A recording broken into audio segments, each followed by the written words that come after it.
supaya kalian semua menjadi orang-orang yang pandai bersyukur. Nah, dalam bulan Ramadan ini tentu kita perlu untuk kemudian mengasah kepekaan kita untuk bersyukur. Dan puasa memang mengajarkan kita untuk itu. Contoh bagaimana kalau di siang hari ya, bulan puasa, kita sedang puasa, melihat es cendol, es buah, ya, es campur, itu sebagai sesuatu yang sangat menggoda, sangat indah, sangat cantik bagi kita. Tapi coba perhatikan, hatta ketika kemudian azan maghrib berkumandang, kemudian yang tersedia untuk kita hanya segelas air putih. Kita minum, bismillahirrahmanirrahim. Maka Masya Allah, terasa betapa air putih saja itu betul-betul nikmat yang sangat besar dari Allah SWT. Di luar Ramadan kadang-kadang kita tidak sadar bahwa minum air putih saja itu sebuah nikmat yang sangat besar dari Allah. Ya Allah sudah bertahun-tahun yang lalu, meskipun kita baru haus sekarang, tapi Allah Maha tahu sejak dulu. Allah sudah bertahun-tahun yang lalu memerintahkan matahari bersinar, ya, lautan menguap, naik ke atas, uap-uap air terkondensasi menjadi awan, ya awan berarak, ditiup angin, lalu pergi ke pegunungan, turun sebagai hujan, hujannya dari rintik-rintik menjadi deras, ya, pohon dan ranting dan ranting pohon dan kebun basah semua, lalu netes-netes ke tanah, menyusup ke celah pori-pori tanah, berkumpul di sela-sela bebatuan, lalu mengalir sedikit demi sedikit sampai memancar menjadi mata air atau masuk ke dalam sumur-sumur, dan ini menjadi minuman untuk kita. Betapa luar biasanya. Gitu ya. Wala'allakum tashkurun, supaya kita ini semuanya bersyukur kepada Allah Subhanahu wa taala atas nikmat yang kadang-kadang kita taken for granted. Taunya ya itu hak kita, padahal dari mana hak kita? Karena itu semua adalah karunia Allah, kemurahan Allah, kasih sayang Allah yang diberikannya kepada makhluk manusia. Jadi wala'allakum tashkurun, kalau nikmat-nikmat yang kecil yang kita tidak rasa, yang kita tidak perhatikan selama ini bisa menjadi sesuatu yang sangat nyata dalam bulan Ramadan. Tadi misalnya seperti air putih yang kita minum, maka terlebih lagi nikmat yang paling besar adalah nikmat iman. Maka Allah mengatakan ya, sebenarnya kalimat lengkapnya adalah walitukmilul iddata walitukabbirullaha ala ma hadakum wa la'allakum tashkurun. Dan supaya kamu genapkan, sempurnakan bilangan bulan Ramadan itu, dan supaya kamu bisa bertakbir, mengagungkan asma Allah, karena Dia telah memberikan hidayahnya kepadamu. Sesuatu yang sangat mahal adalah hidayah. Sesuatu yang sangat mahal adalah anugerah petunjuk dari Allah SWT, iman dan Islam yang berarti kita. Jadi kalau nikmat air, nikmat yang biasanya kita tidak merasanya sebagai sesuatu yang istimewa, tapi di bulan Ramadan terasa istimewa karena dia adalah tegukan pertama yang kita masukkan ke dalam mulut kita, maka dia akan menjadi sesuatu yang mampu membuat kita mensyukuri lebih-lebih nikmat yang lebih besar, dan sebesar-besar nikmat adalah nikmat iman, nikmat Islam, ya, nikmat yang kemudian akan senantiasa ditambah oleh Allah kalau kita mau mensyukuri.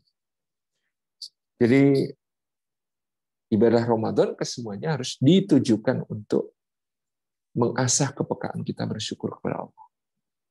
Membuat lisan kita mudah mengucapkan hamdalah, alhamdulillah. Membuat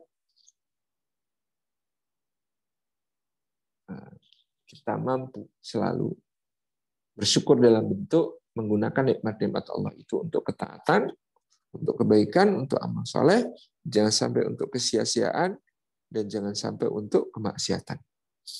Dan akhirnya menjadikan nikmat itu berbagi kepada sesama. Menjadikan nikmat itu dirasakan oleh orang lain.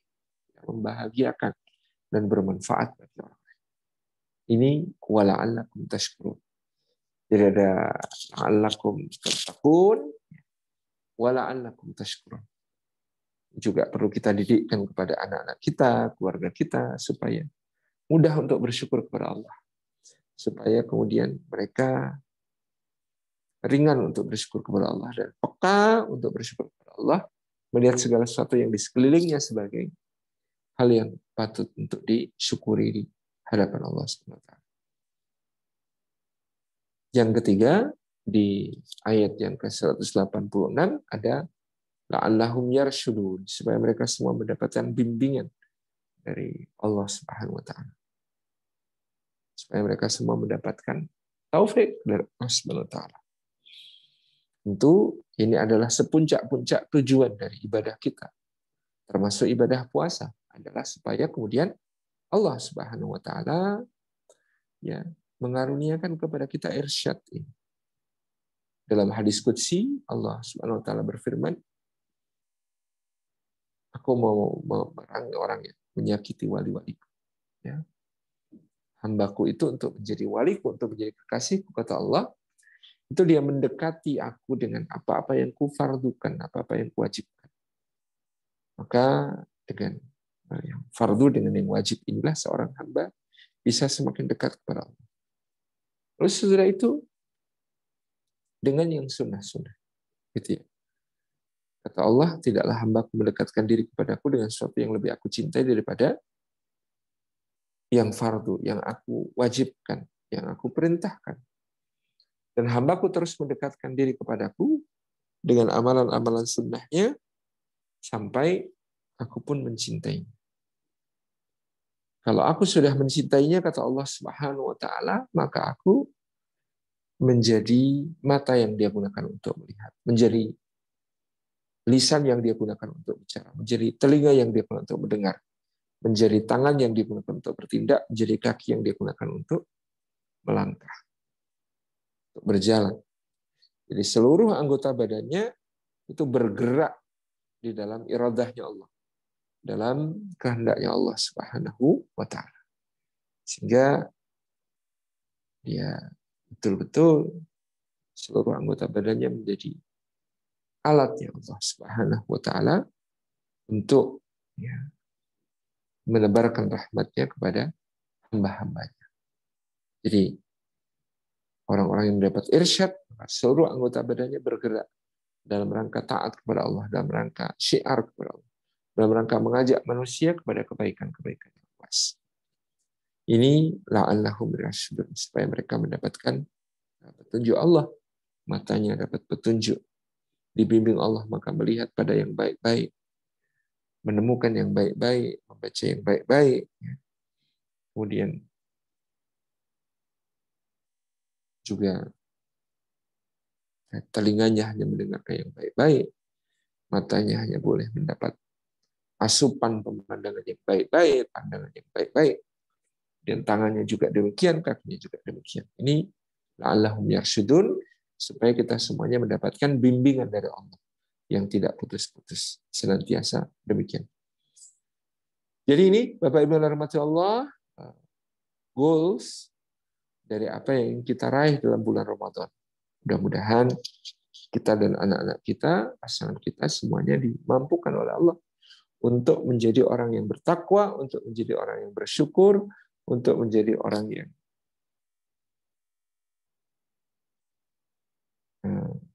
mendapatkan bimbingan Allah selalu tanpa henti, karena kita ingin hidup kita ini senantiasa juga digerakkan oleh Allah kepada segala sesuatu yang diridhoi.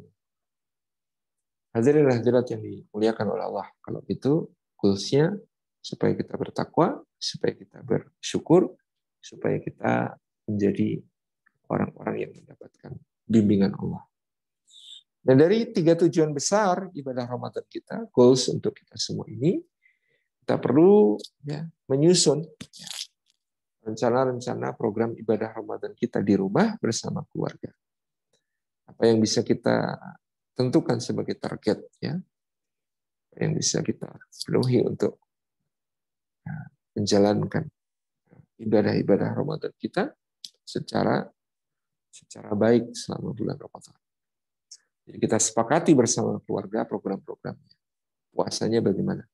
Salat fardu 5 waktunya bagaimana? Apakah mau berjamaah di rumah? Ya, dengan tentu sesekali tetap melihat keadaan di masjid, atau kemudian berbagai keperluan yang ada di situ yang kemudian bisa membuat kita ya, meraih target-target tadi. Sholat berjamaahnya 5 waktu bagi. Sholat qiyamul lailnya, tarawihnya, katakanlah kita tadi ingin sholat 5 waktu berjamaah, sholat tarawih minimal 5 kali sepekan, ya, baca Quran minimal 5 halaman setiap selesai sholat, ya. Kemudian bersedekah kepada lembaga kira-kira setiap hari paling tidak Rp10.000 atau Rp5.000 gitu ya. Dalam kelipatan 5, semuanya dalam angka 5. Atau 5 atau 50.000 boleh juga. Kemudian dia ikut tarawih minimal 5 kali sepekan, memberikan makanan takjil atau iftar untuk yang berbuka puasa minimal 5 kali sebulan gitu ya. Dan seterusnya. Ini yang perlu kita susun programnya untuk seluruh keluarga supaya bisa menuju kepada goals 3 yang tadi sudah kita sebutkan. La'allakum tattaqun wa la'allakum tashkurun wa la'allahum yarsudun. Supaya semua ini menjadi satu titik yang bangkit, ya, sukses bersama Madrasah Ramadan, ya, berhasil melewati ujian-ujian Ramadan dengan khusyuk, dengan baik, ya, dengan supaya kita semua bertakwa, supaya kita semua bersyukur, dan supaya kita semua mendapatkan bimbingan, mendapatkan irsyad dari Allah Subhanahu wa Ta'ala.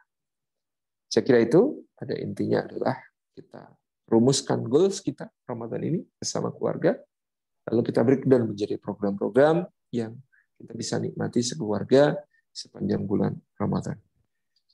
Jazakumullah khairan, mohon maaf atas segala yang kurang berkenan. Wa'afu minkum, wallahul muwaffiq ila aqwamit thariq. Assalamualaikum warahmatullahi wabarakatuh. Ya, terima kasih Ustadz Salim atas pemaparan materi pada malam hari ini. Perlu kami sampaikan kepada peserta Zoom maupun YouTube pada malam hari ini bahwa Ustadz Salim itu adalah salah satu dari dai nasional kita. Beliau termasuk juga seorang penulis yang produktif ya. Salah satu karyanya itu banyak karya yang saya sampaikan di sini, di antaranya adalah Agar Bidadari Cemburu Padamu, ini tahun 2004, Jalan Cinta Para Pejuang tahun 2008, Bersamamu di Jalan Dakwah Berliku tahun 2016, dan masih banyak lagi karya-karya dari Ustadz Salim Afillah. Beliau adalah salah satu putra terbaik dari putra asal Yogyakarta, ya, daerah istimewa Yogyakarta. Pada acara selanjutnya yakni acara tanya jawab Ustadz Salim, siap ya? Baik. Nah, tanya jawab nanti Bapak Ibu kemudian kami sampaikan bahwa teknis tanya jawab dengan menggunakan media chat ya. Kami buka untuk 2 penanya dulu.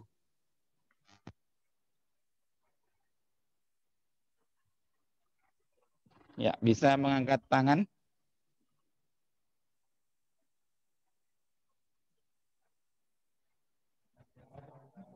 Oh, angkat tangannya ya, dibulangkan semua. Semoga bisa mengangkat tangannya.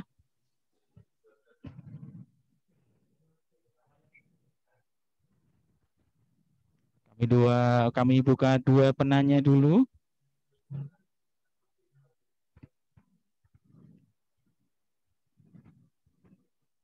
Mana? Belum ada Ustadz?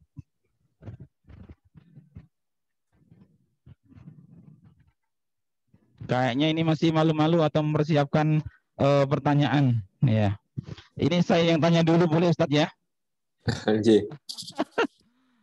Satu pertanyaan untuk Ustadz ini mungkin mewakili dari beberapa audien ya. Bagaimana cara menciptakan apa itu Ramadan yang masih bermakna Ustadz di dalam pandemi ini bersama, tentunya tidak hanya bersama keluarga, tetapi bersama masyarakat.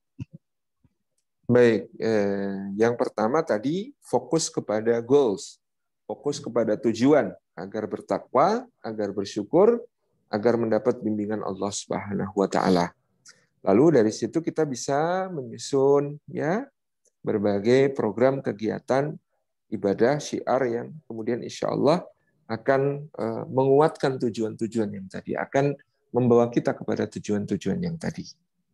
Kalau misalnya kita mesti masih menghindari kerumunan, ya menghindari berbagai hal yang kemudian bisa menjadi pemicu terjadinya penularan COVID-19, ya, kita perlu menyesuaikan diri dengan program-program yang kita susun. Seperti Masjid Jogokarian itu secara tradisi 2.500 sampai 3.000 porsi nasi makan besar setiap hari disediakan untuk berbuka puasa di masjid. Itu sebelum pandemi. Itu sebelum pandemi. Tetapi setelah pandemi kita mengubah menjadi kita bentuk dalam nasi kotak. Ya, kalau dulu piringan, ya makan di masjid bersama pakai piring. Tapi ya di kondisi pandemi kita ubah menjadi nasi kotak. Itu pun sebagian kita bagi kepada yang membutuhkan, ya petugas-petugas SPBU, petugas polisi, petugas yang sedang di rumah sakit, petugas yang berada dalam tugas-tugas yang sulit ditinggalkan, ya itu kita prioritaskan. Panti asuhan, kemudian juga kita kepada warga kita sendiri juga kita sediakan di masjid 3.000 porsi tahun ini. Siapa yang membutuhkan silahkan ambil, tetapi tidak kita izinkan untuk dinikmati di lingkungan masjid agar tidak terjadi kerumunan. Tapi silahkan take away, ambil langsung dibawa, silahkan mau dinikmati hidangan itu di tempat yang lain. Kalau dulu kita bisa membuka ya tarawih ini dengan full untuk di masjid gitu, bahkan pada saat malam-malam libur kita selenggarakan tarawih 1 juz penuh, jamaahnya membludak, ya sekarang kita perlu seleksi yang mana jamaah yang sholat di ruang utama masjid hanya jamaah lokal dari kampung kita sendiri. Kemudian untuk para musafir, orang-orang yang sedang mampir, kita sediakan jalur dan ruangan khusus untuk sholat di masjid sebagai antisipasi segala kemungkinan. Itu yang kita lakukan, dan tetap dengan menjaga jarak, memakai masker, ya membawa sajadah sendiri, mencuci tangan, dan seterusnya. Kemudian ibadah-ibadah yang lainnya, betul kita harus terus lakukan secara bermakna syiarnya, tapi anak-anak kita ini juga merasakan suasana Ramadan, ya.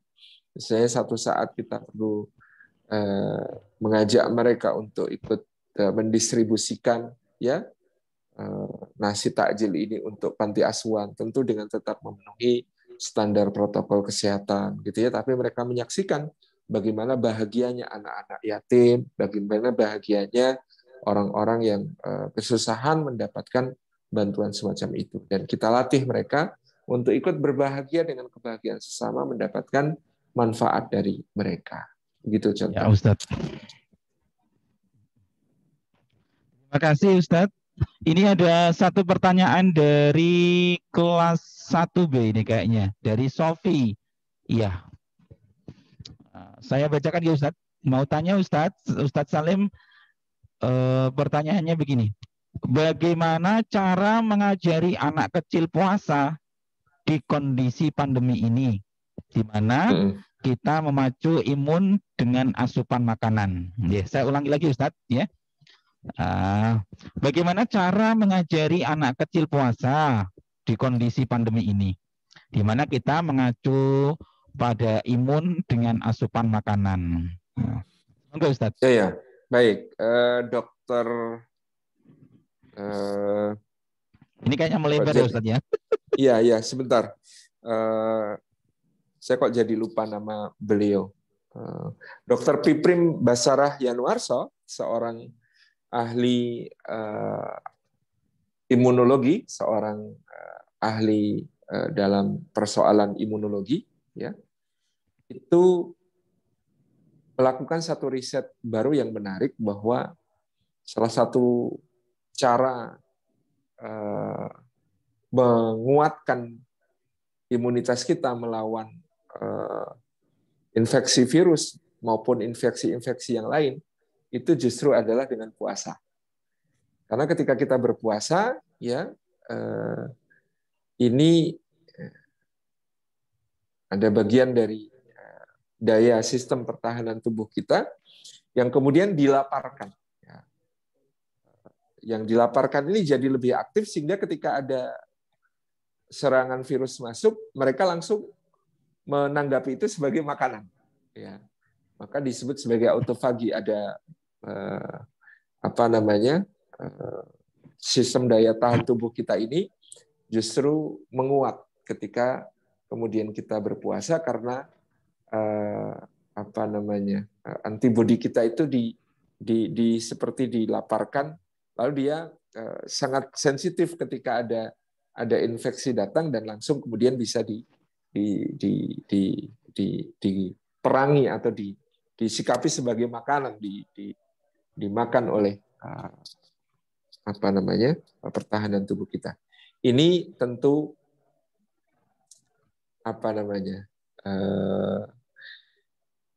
bahasa penelitiannya jauh lebih rumit, cuman saya hanya mendapatkan penjelasan sederhananya begitu. Yang ingin saya garis bawahi adalah puasa justru salah satu cara membangun imunitas tubuh yang baik. Jadi jangan khawatir tentang imunitas tubuh yang berkurang ketika berpuasa, tidak sama sekali. Selama kemudian kita mengambil berkah puasa dengan tetap menjadwalkan makan sahur dengan asupan yang bergizi, dengan tetap berbuka puasa secara wajar, tidak berlebih-lebihan, ya, dan mengatur pola konsumsi dan asupan-asupan suplemen kita supaya tetap masuk. Adapun di siang hari dengan kondisi puasa itu, justru dia insya Allah akan membuat daya tahan tubuh kita lebih sensitif terhadap masuknya serangan-serangan karena dia dilaparkan, ya. Dia tidak dapat makanan, dia lapar, ya justru dia memahami bahwa setiap kali ada bibit penyakit masuk itu adalah makanan bagi dia, dia langsung merespon itu. Demikian Allah. Ya, terima kasih Ustadz. Saya kira sudah mewakili ya. Ada satu lagi ini pertanyaan. Iya, dari Ummi Faiz Arif Hamzah. Pertanyaannya sedikit Ustadz, tapi sepertinya butuh sekali penjabaran yang banyak ini. Bagaimana tuntunan Rasulullah dalam keluarga menghadapi Ramadan? Masya Allah, ini pertanyaan yang butuh jawaban luas, sedikit tapi luas ini jawabannya. Okay? Semoga Ustaz Salim. Ini tema tersendiri ya, tema tersendiri untuk kajian 2 jam. Jadi secara ringkas ya, Rasulullah SAW mengajak para sahabat untuk memahami ya keutamaan Ramadan yang luar biasa, keagungan Ramadan yang luar biasa. Beliau di awal Ramadan ya menyerukan agar semua berpuasa, kemudian menegakkan syiar-syiar. Sekali beliau ke masjid untuk mengimami salat tarawih, sekali pula beliau berada di rumah salat bersama dengan keluarganya. Kemudian kecuali yang fardu ya, kalau yang fardu selalu di masjid, tapi kalau yang sunnah beliau kadang di masjid, kadang di rumah, tentu untuk memberikan pendidikan baik bagi keluarga maupun bagi seluruh sahabatnya. Kemudian terutama perhatian beliau adalah di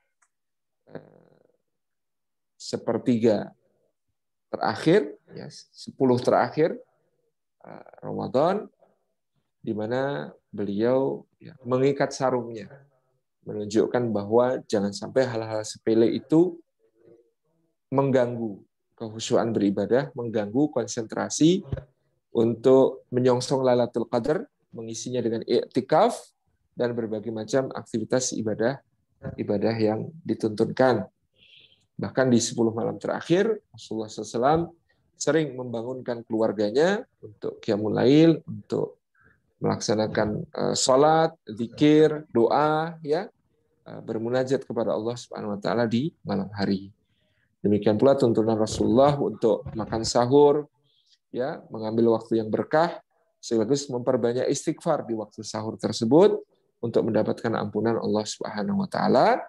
Juga pada saat berbuka beliau menuntutkan untuk tidak tergesa-gesa berbukanya, ya mungkin seteguk air, sehirup susu, sebutir kurma saja dulu, kemudian sholat maghrib, baru kemudian setelah itu makan bersama dengan keluarga beliau Sallallahu Alaihi Wasallam. Dan beliau Sallallahu Alaihi Wasallam juga ya, mengajak anak-anak untuk kemudian melaksanakan qiyamul lail, di antaranya Ibnu Abbas diajak sholat bersama beliau, menjadi makmum beliau, ditempatkan di belakang samping beliau oleh Nabi SAW dan lain sebagainya. Allah bisa. Iya. Masih ada banyak pertanyaan ini Ustaz. Sampai saya batasi sampai pukul 9 lebih 15 ya, malam ini ya. Satu pertanyaan lagi Ustaz. Yang mana ini? Masih banyak. Monggo. Yang bawah tadi ya, itu Ustaz. Nah, dari Dava. Assalamualaikum Ustaz. Dava. Bagaimana kita berpuasa kalau kita harus bekerja sangat keras dan tiap hari kerjanya kayak gitu untuk mencukupi nafkah keluarga? Nah, minta solusi ini. Saya ulangi Ustaz, bagaimana kita berpuasa kalau kita harus bekerja sangat keras dan tiap hari kerjanya setiap hari keras Ustaz. Nah, sementara kerjanya untuk mencukupi kebutuhan keluarga. Semoga Ustaz bisa dijawab.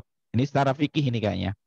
Baik, tentu memang senantiasa terdapat ya hal-hal yang kemudian menjadikan kita ya terhalang dari berpuasa.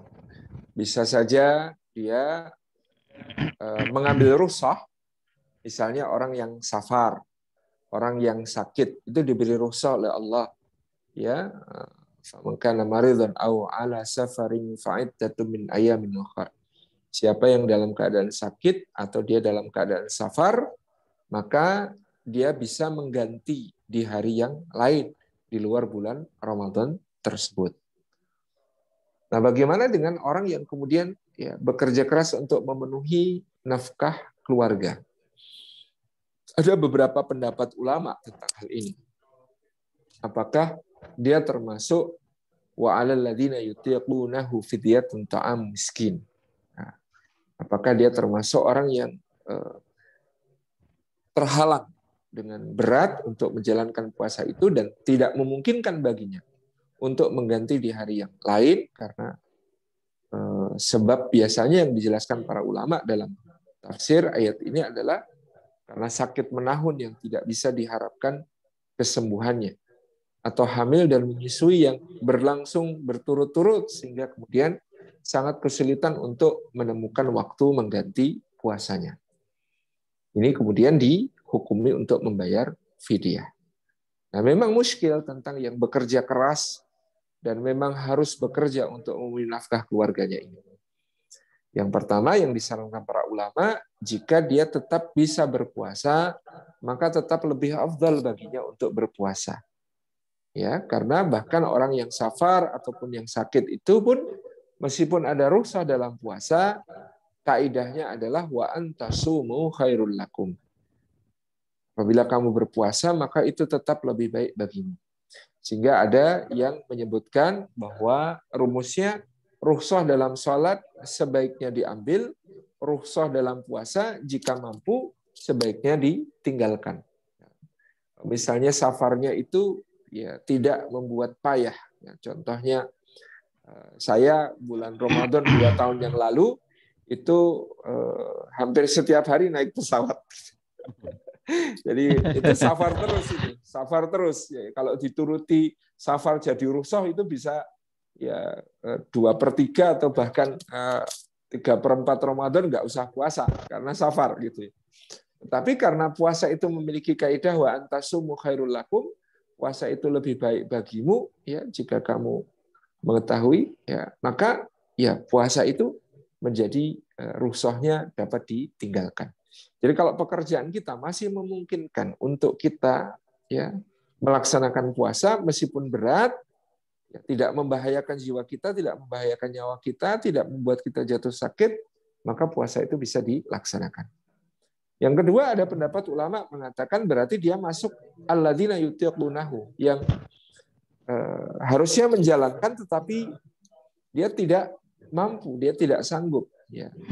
Dia diperintahkan untuk membayar fidyah.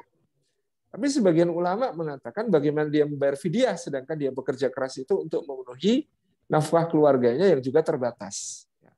Tentu membayar fidyah akan menjadi sesuatu yang berat bagi yang bersangkutan. Tapi kalau memang mampu membayar fidyah, saya kira pendapat ini juga menjadi hal yang masuk akal, ya. Kalau pendapatan seharinya katakanlah bisa banyak gitu ya, sementara membayar fidyah itu senilai makanan yang mengenyangkan untuk hidup sehari, maka insya Allah ya tidak ada masalah kalau dia harus membayar fidyah. Yang ketiga, pendapat yang mengatakan dia tetap harus mengganti di bulan yang lain yang kira-kira dia nanti akan mampu untuk atau bisa untuk menyisihkan waktu untuk mengganti puasanya. Ini alternatif fikih yang ada, karena memang hukum bekerja sangat keras sampai tidak memungkinkan untuk berpuasa ini agak muskilah, tidak ditemukan di dalam sirah gitu ya. Kalau beberapa yang kami tahu ya, ada orang-orang yang bekerja sangat keras, maka mereka memfokuskan 11 bulannya untuk bekerja karena mereka sangat menghargai, memuliakan Ramadan, maka di bulan Ramadan mereka meliburkan diri. Saya punya kenalan seorang tukang bangunan ya, 11 bulannya bekerja keras luar biasa. Dan dia selalu menyisihkan dari pendapatannya itu untuk nanti nafkah di bulan Ramadan, sehingga dia bulan Ramadan bisa libur dan bisa bersama dengan keluarganya.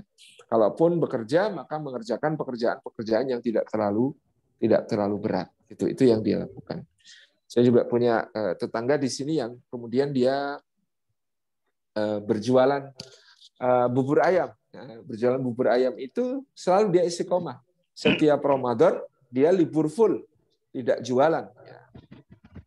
Nah, maka dia atur supaya pendapatannya dalam 11 bulan yang lain ada yang bisa dia sisihkan untuk nafkahnya di bulan Ramadan. Ini karena dia sangat menghargai dan memuliakan Ramadan. Tentu orang yang menghargai dan memuliakan Ramadan, bagaimana caranya dia bisa supaya tetap menjalankan kewajiban-kewajibannya di bulan Ramadan, sehingga tadi ada mengantisipasi dengan cara bekerja di 11 bulan yang lain, dia menyisihkan sebagian dari nafkahnya untuk menjadi nafkah di bulan Ramadan. Jadi kalau tahun ini belum bisa, mungkin tahun depan harus dimulai seperti itu. 11 bulan yang dia tempuh pada sebelum Ramadan itu, dia sudah menyisihkan pendapatannya untuk nanti bisa menjadi nafkah di bulan Ramadan, sehingga bulan Ramadan dia bisa menjalankan kewajiban berpuasa dengan baik. Demikian. Ya. Terima kasih Ustaz. Satu lagi penanya ya. Sebelum saya bacakan untuk penanya yang terakhir ini, bagi yang belum sempat dijawab oleh Ustadz Salim, ya nanti bisa tanya secara interaktif langsung ya. Ada situs webnya di http://salimfillah.com ya. Hari ini jika ada kerjasama juga dengan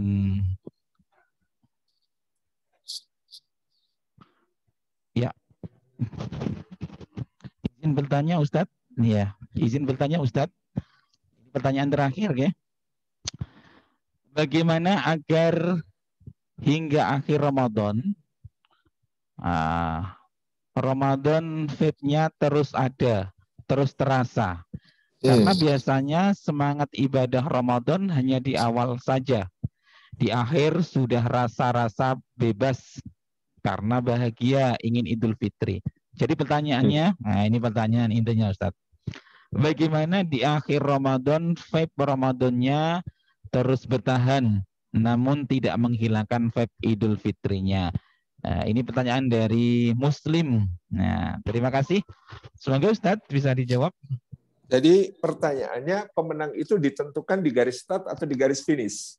Sekdis. Ya, apakah pemenang itu ditentukan di garis start atau di garis finish? Ya, tentu saja di garis finish.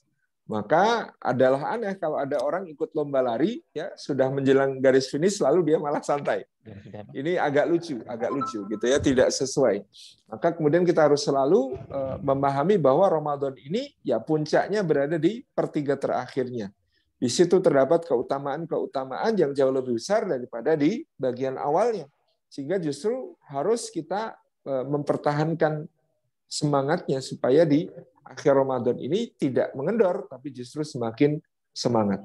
Ya, kalau tadi disebutkan Rasulullah SAW justru di sepertiga akhir Ramadan beliau mengencangkan sarungnya, mengikat sarungnya supaya tidak disibukkan oleh hal-hal kecil, mengganggu konsentrasi beribadah. Beliau bahkan kemudian beriktikaf, beliau tidak pulang ke rumah tetapi mabit di masjid, ya. Beliau melaksanakan berbagai macam ibadah ketaatan. Ini menunjukkan ya bahwa ya pertempuran belum selesai sampai adzan maghrib di malam Idul Fitri berkumandang. Dan adzan maghrib di malam Idul Fitri berkumandang itu pun jangan sampai kita bahagianya berlebihan. Karena bahagia yang berlebihan itu tentu lebih mirip dengan yang lepas belenggunya di malam Idul Fitri. Yang lepas belenggunya di malam Idul Fitri itu tentu saja yang adalah yang dibelenggu sepanjang Ramadan, ya. Kalau yang dibelenggu sepanjang Ramadan, tentu kita kembali kepada hadis tadi, dia adalah setan. Nah, kok bahagia benar Idul Fitri datang, ya? Itu berarti ya bahagianya itu jangan sampai karena seperti lepas belenggu, tapi karena kita mensyukuri ketaatan yang sudah kita lakukan selama Ramadan. Nah, ketaatan itu baru berakhir ya tentu saja ketika sudah berakhirnya Ramadan. Jadi kita harus selalu ingat ini sebuah perlombaan, maka dia ya pemenang ditentukan di finish, bukan di start. Kalau di start itu memang gegap gempita, hura-hura. Tapi kalau sampai di finish itu memang pejuang sejati. Jadi kita tidak perlu terpengaruh oleh yang lain. Makanya kita kalau bisa vibe-nya Idul Fitri dimajukan sebelum Ramadan. Mau belanja yang bagus-bagus untuk persiapan Idul Fitri sekaligus ya persiapan Ramadan itu sebelumnya. Ya mau mempersiapkan berbagai keperluan, selesaikan sejak awal supaya 10 akhir Ramadan kita tidak lalai dan kita tidak lepas. Rasulullah SAW itu di 10 terakhir ya membersihkan tubuh saja dengan menjulurkan kepala dan badan ke arah jendela rumah beliau, dan tubuh beliau tetap diusahakan di masjid. Saking tidak ingin meninggalkan masjid, saking merasa ini adalah saat yang paling berharga. Sampai kalau mau disisirin pun, ya kepalanya yang dijulurkan ke jendela rumah ibunda kita Aisyah radhiyallahu anha, sementara beliau tetap berada di masjid dan disisiri oleh Aisyah dari dalam rumah ketika beliau menyodorkan kepalanya itu. Artinya sampai untuk sisiran, untuk berminyak wangi saja Rasulullah itu tidak kemudian saya pulang dulu ya, tetap di masjid. Cuman kepalanya yang kemudian dilongokkan ke rumah beliau untuk kemudian diminyai dan disisiri oleh ibunda kita Aisyah. Ini kan menunjukkan keseriusan yang luar biasa, vibe akhir Ramadan yang sangat dahsyat yang kita harus tiru dari Rasulullah SAW. Demikian. Terima kasih Ustadz Salim Fillah untuk jawaban dari beberapa pertanyaan yang sudah berlangsung. Sekali lagi kami sampaikan permohonan maaf kepada segenap audien yang belum bisa kami sampaikan pertanyaannya sehingga tidak atau belum mendapatkan jawaban dari Ustadz Salim Fillah secara langsung karena keterbatasan waktu yang memang pada dasarnya sudah menunjukkan pukul 21:25. Sebelum acara akhir, kami sampaikan bahwa ucapan terima kasih kami sampaikan kepada ACT, yaitu Aksi Cepat Tanggap. Beberapa kegiatan dari ACT banyak sekali, diantaranya adalah menolong korban gempa, kemudian ada program-program yang lain, Peduli Tepian Negeri, dan Sahabat Guru Indonesia, Sahabat Dek Indonesia, dan lain sebagainya. Ada juga programnya Kurban Progresif, kemudian Kurban Akikoh. Tujuan dari ACT ini adalah untuk kemanusiaan secara umum ya. Oleh karena itu, bagi Bapak Ibu yang ingin menyampaikan sodakoh ataupun zakatnya bisa disampaikan di Bank BNI Syariah ya dengan apa itu? Dengan nomor rekening 880 8802432. Sekali lagi kami sampaikan untuk nomor rekening BNI Syariah dari ya 8802432 atas nama Aksi Cepat Tanggap. Demikian Bapak Ibu. Ustadz Salim Villa, terima kasih atas kehadirannya pada acara Zoom malam hari ini. Tentunya sangat bermakna pada keluarga JSIT Kabupaten Pati sudah mengisi acara ini. Semoga pada Ramadan ini kita bisa bersama diberikan kemudahan dan diberikan kesehatan, sehat walafiat di dunia, kemudian mencapai titel kita menjadi orang yang bertakwa. Amin Allahumma amin. Amin. Saya kira untuk aksi sesi tanya jawab sudah selesai. Untuk itu kami berharap mohon kepada Ustadz Salim Villa untuk mengakhiri acara ini dengan doa. A'udzubillahi minasyaitonirrajim. Bismillahirrahmanirrahim. Alhamdulillahirabbil alamin. Hamdan syakirin, hamdan na'imin, hamdan yuafi ni'amah wa yukafi'u mazidah. Ya Rabbana lakal hamdu kama yanbaghi li jalali wajhika wa 'azimi sultanik. Allahumma fasalli wa sallim wa barik ala sayyidina wa habibina wa syafi'ina wa maulana Muhammad ibn Abdullah wa ala alihi wa ashabihi wa mawalah. Wardallahumma an sadatina Abu Bakr wa Umar wa Utsman wa Ali wa an kulli sahabati Rasulillah ajma'in. Warda anna ma'ahum bi rahmatika ya arhamar rahimin. Allahumma fil lil mu'minina wal mu'minat wal muslimina wal muslimat al ahya'i minhum wal amwat innaka sami'un qaribun mujibud da'wati ya qadil hajat rabbana ighfir lana wa li ikhwanina alladhina sabaquna bil iman wa la taj'al fi qulubina ghillan lil ladzina amanu rabbana innaka ra'ufur rahim. Rabbana ighfir lana wa li walidina warhamhum kama rabbawna shighara. Allahumma a'inna ala dzikrika wa syukrika wa husni ibadatik. Allahumma aslih lana dinana alladzi wa asmatu amrina wa aslih lana dunyana allati fiha ma'ashuna wa aslih lana akhiratana allati ilaiha ma'aduna. Allahumma salimna li Ramadan wa sallim Ramadan lana wa tasallamhu minna mutaqabbala. Allahumma barik lana fi sya'bana wa ballighna Ramadan. Allahumma inna nas'aluka ridhaka wal jannah wa na'udzubika min sakhatika wan nar. Allahumma inna nas'aluka al-huda wat tuqa wal afafa wal ghina. Allahumma inna nas'aluka al-'afwa wal 'afiyah wa nas'aluka al-istiqamah wa nas'aluka husnul khatimah wa na'udzubika min su'il khatimah. Rabbana hab lana min azwajina wa dhurriyyatina qurrata a'yun waj'alna lil muttaqina imama. Rabbana atina fid dunya hasanah wa fil akhirati hasanah wa qina adzabannar wa adkhilnal jannata ma'al abrari ya aziz ya ghaffar ya rabbal alamin. Subhana rabbina rabbil izzati amma yasifun wa salamun alal mursalin walhamdulillahi rabbil alamin. Amin ya rabbal alamin. Jazakallah Ustaz Salim Villa. Bapak Ibu audien yang kami banggakan dan kami hormati, sekali lagi kami ucapkan terima kasih atas kebersamaannya pada malam hari ini pada acara Ramadan bersama keluarga tetap bermakna di tengah corona yang disponsori oleh JSIT Kabupaten Pati dalam acara webinar Targhib Ramadan. Semoga pada Ramadan ini kita senantiasa mendapatkan keberkahan, amin Allahumma amin, dan corona segera pergi dan membaik sehingga pelajaran dan pembelajaran bisa terlaksana dengan tatap muka lebih baik lagi. Untuk itu saya pribadi selaku pembawa acara pada acara webinar pada malam hari ini, apabila ada kekurangan atau tutur sapa yang kurang berkenan di hati Bapak Ibu audien semuanya, mohon maaf yang sebesar-besarnya. Kita akhiri dengan doa penutup majelis. Sekali lagi kami sampaikan terima kasih Ustadz Salim Villa dan segenap audien. Kita tutup dengan bacaan hamdalah bersama. Alhamdulillahirabbil alamin. Subhanakallahumma bihamdika asyhadu an la ilaha illa anta astaghfiruka wa atubu ilaik. Sugeng istirahat pada malam ini, semoga dalam keadaan sehat walafiat. Selanjutnya tetap mematuhi protokol kesehatan. Assalamualaikum warahmatullahi wabarakatuh.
Maret 2021. Kepada yang terhormat Ustadz Ustadahku di SDIT Umar bin Khattab Juwana.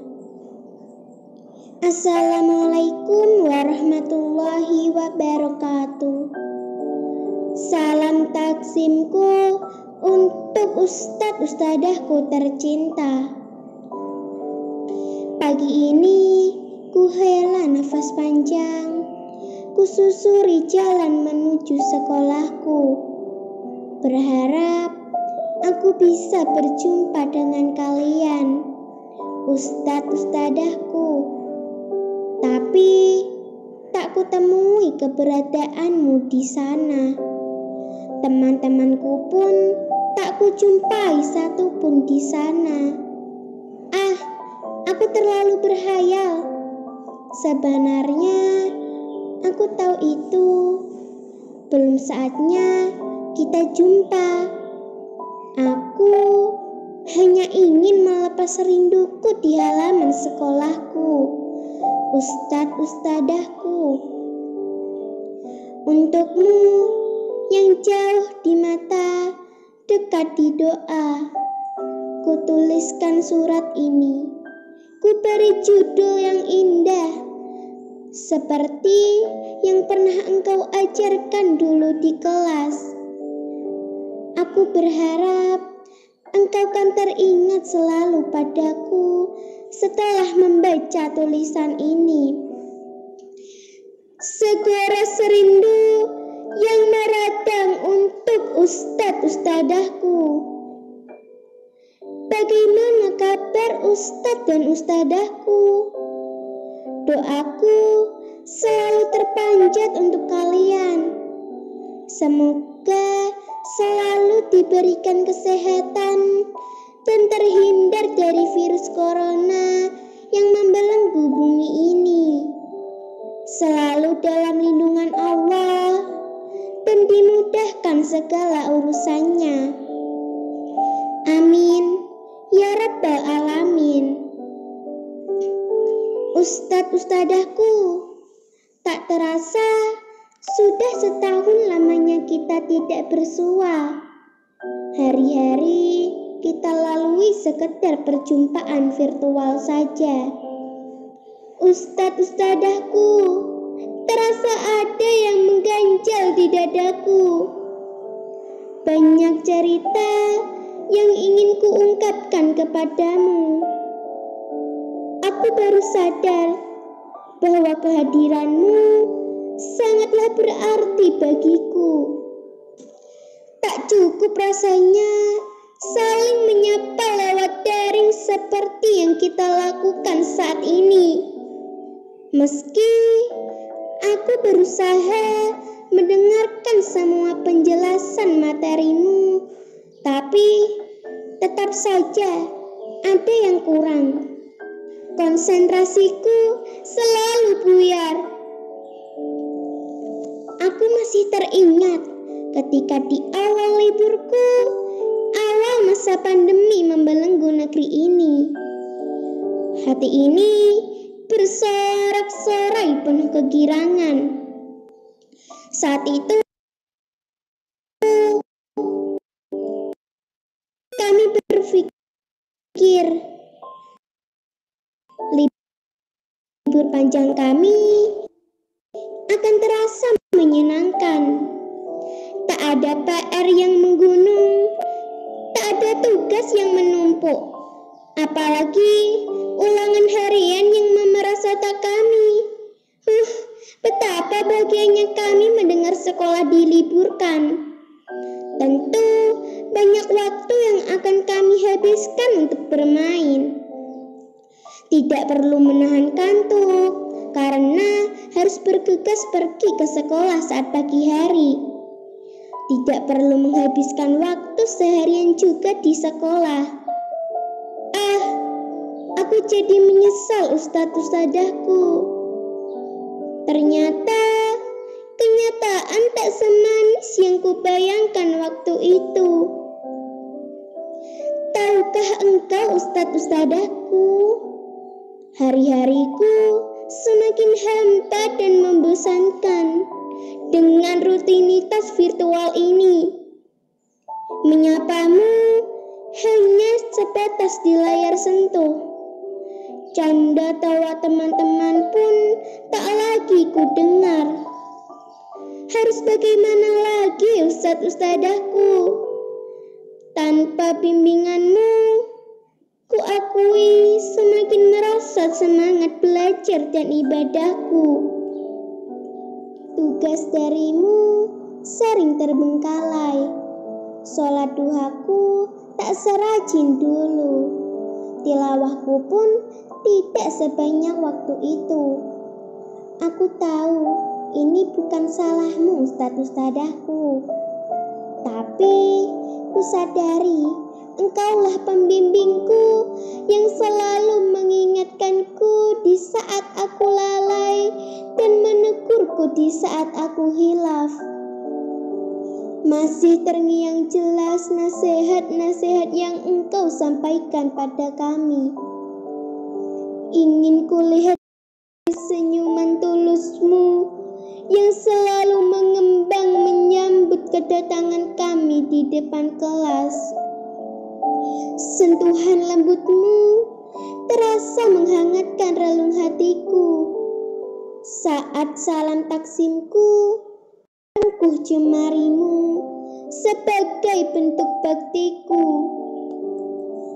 Aku selalu terngiang kelak tawa teman-teman yang menggema di kelas saat engkau mendongeng. Bagi kami, engkau sang peri yang penuh keajaiban. Saat kami bertikai, engkau melerai dengan penuh kelembutan. Saat kami bandel, engkau selalu sabar menghadapinya. Begitupun saat kami mulai lelah, karena jam belajar kami yang terasa panjang. Engkau pun dengan semangat membara mendongengkan sebuah kisah yang lucu. Sehingga kami pun kembali bersemangat. Mengenang masa-masa itu, aku jadi tersenyum sendiri ustadz-ustadahku. Kuharap juga saat ini kalian tersenyum mengingatnya. Begitu banyak kenangan manis kita yang telah terukir di masa itu. Saat kita belajar, bermain, dan berdiskusi bersama. Aku berharap pandemi ini segera berlalu ustadz-ustadahku, agar kita bisa berjumpa kembali. Entah kapan, aku pun tak tahu. Aku ingin menebus kesalahanku yang dulu dan menjadi muridmu yang berbakti. Aku berjanji padamu, takkan lagi membantah nasihatmu, ustadz-ustadahku. Rindu ini telah meradang di hatiku. Aku berharap surat ini dapat sedikit mengobati rasa rinduku pada kalian. Semoga kalian juga senang membacanya. Doaku akan selalu terpanjatkan untuk kalian, ustadz-ustadahku. Aku menyayangi kalian karena Allah. Terima kasih sudah membaca goresan tinta ini, ustadz-ustadahku. Wassalamualaikum warahmatullahi wabarakatuh. Dari murid yang merindukanmu, Ariza Citra Anggraini.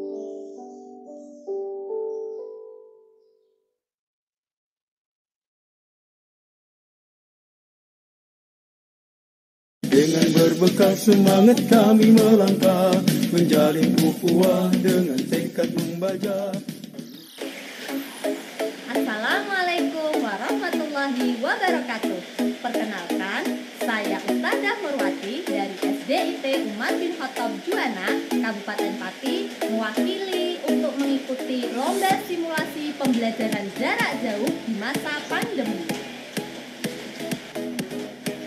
meskipun di masa pandemi COVID-19 tidak menyurutkan semangat kami untuk memberikan pembelajaran yang terbaik kepada peserta didik.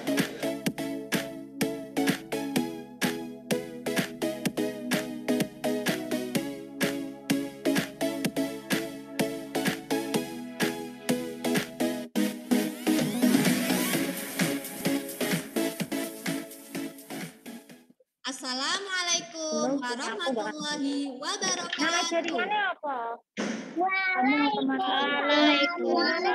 Bagaimana kabarnya teman-teman pada hari ini? Alhamdulillah.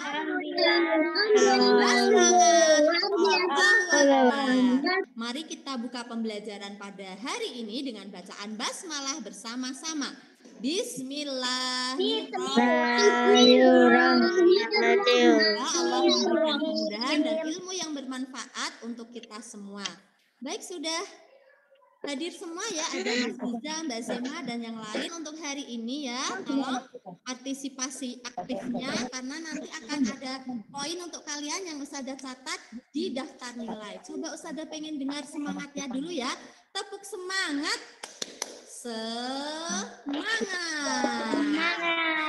Baiklah, pada hari ini kita akan belajar apa saja ya. Coba teman-teman bisa dilihat di layarnya, sudah terlihat semua. Sudah. Kita akan belajar tentang cita-cita. Kita akan belajar apa saja ya hari ini. Coba kita akan lihat. Saya harap untuk pembelajaran hari ini kita nanti bisa mengetahui tentang sumber daya alam yang dapat diperbarui. Kita juga bisa mengetahui daur hidup hewan dengan metamorfosis. Baiklah, Ustazah akan sharekan videonya ya teman-teman. Daerah Juwana tentu tidak terlepas dari sumber daya alam.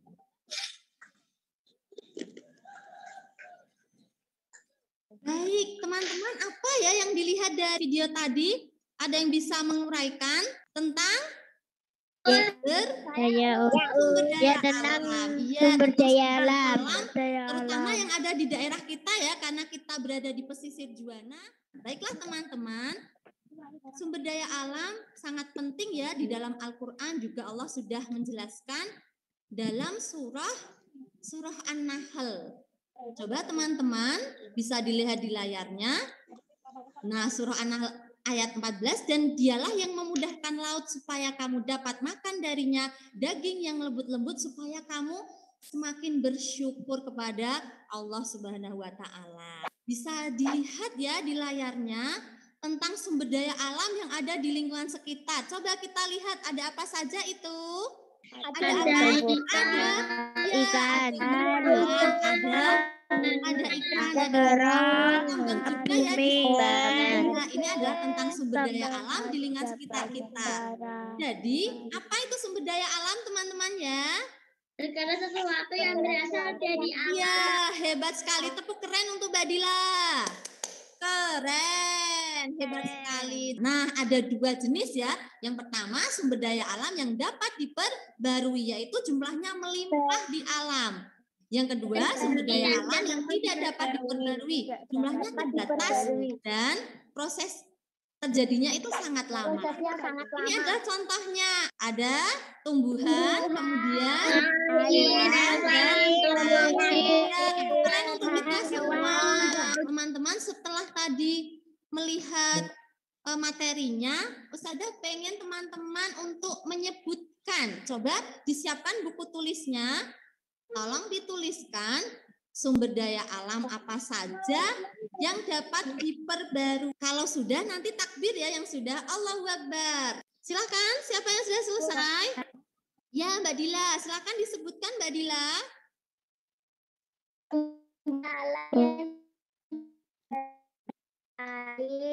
Air. Tumbuhan. Teman-teman, tadi kita sudah belajar sumber daya alam yang dapat diperbarui. Salah satunya adalah hewan. Kita akan belajar tentang daur hidup hewan dengan menggunakan wayang. Tapi sebelumnya Ustazah punya pantun. Baiklah, dengarkan ya. Beli siomay, pakai kubis. Makannya pakai garpu. Mari belajar metamorfosis dengan wayang.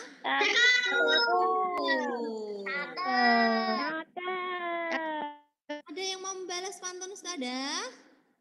Saya ikan hiu, ikan cucut. Ustazah, ayo lanjut. Siap. Kita lanjutkan ya. Teman-teman, Ustazah punya wayang apa ini ya?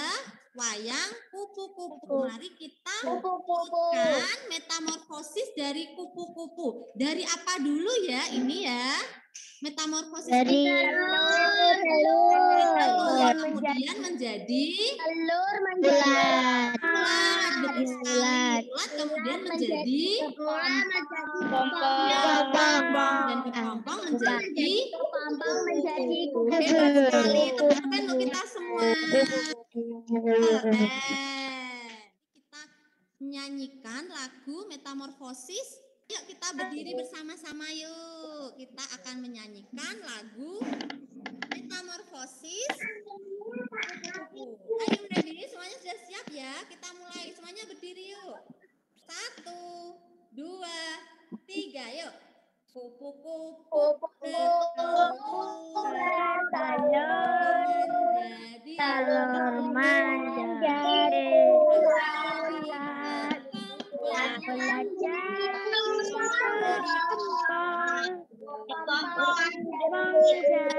hebat sekali. Oke, terima kasih teman-teman ya.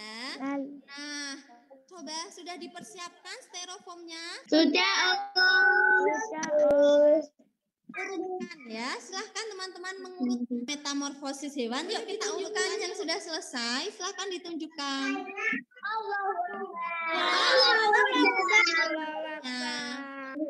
Oh ya, bagus sekali Badila, ada belalang dan yang lain semuanya. Baik teman-teman, jadi setiap hewan itu ya akan mengalami namanya daur hidup, yaitu perkembangan dari lahir sampai dewasa. Metamorfosis ada dua ya, yaitu yang sempurna dan tidak sempurna.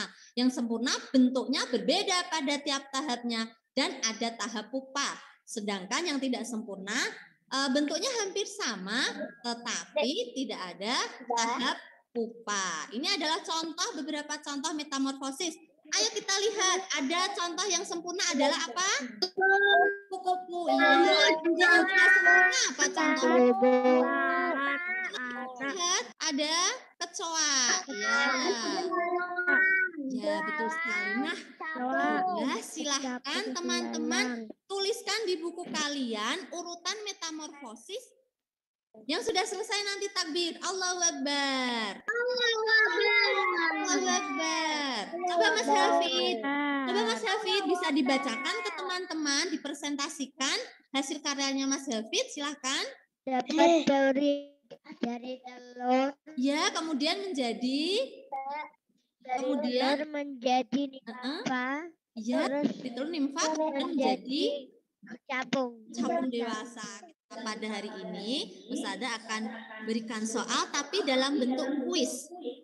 Mulai 1, 2, 3. Alhamdulillah. Teman-teman sudah belajar banyak hari ini. Ustazah harapkan kita bisa mengaplikasikannya pada kehidupan sehari-hari. Kita bisa memanfaatkan sumber daya alam dengan bijaksana yang ada di sekitar kita. Kita juga bisa melestarikan hewan dan tumbuhan yang ada di sekitar kita. Allah juga mengingatkan kita ya dalam surah Ibrahim ayat 7. Wa itta'adzana rabbukum la in syakartum lazidannakum wa la in kafartum inna adzabi lasyadid. Barang siapa ketika kita bersyukur, Allah akan menambah nikmat kita. Ketika kita kufur, mengingkari, maka azab Allah sangatlah pedih. Alhamdulillah ya. Baik teman-teman, untuk mengukur seberapa jauh pemahaman teman-teman, Ustazah ingin menanyakan ke teman-teman. Coba bisa disebutkan sumber daya alam apa saja ya yang dapat diperbarui? Nah, diperbarui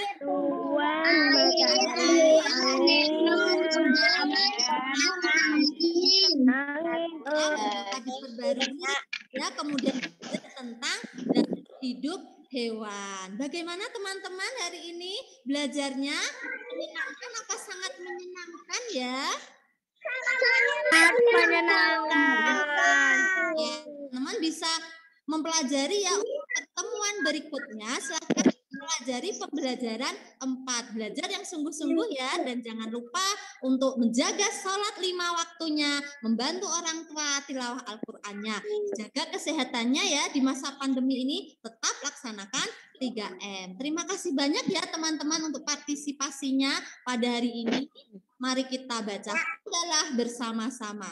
Alhamdulillah. Alhamdulillahirobbilalamin.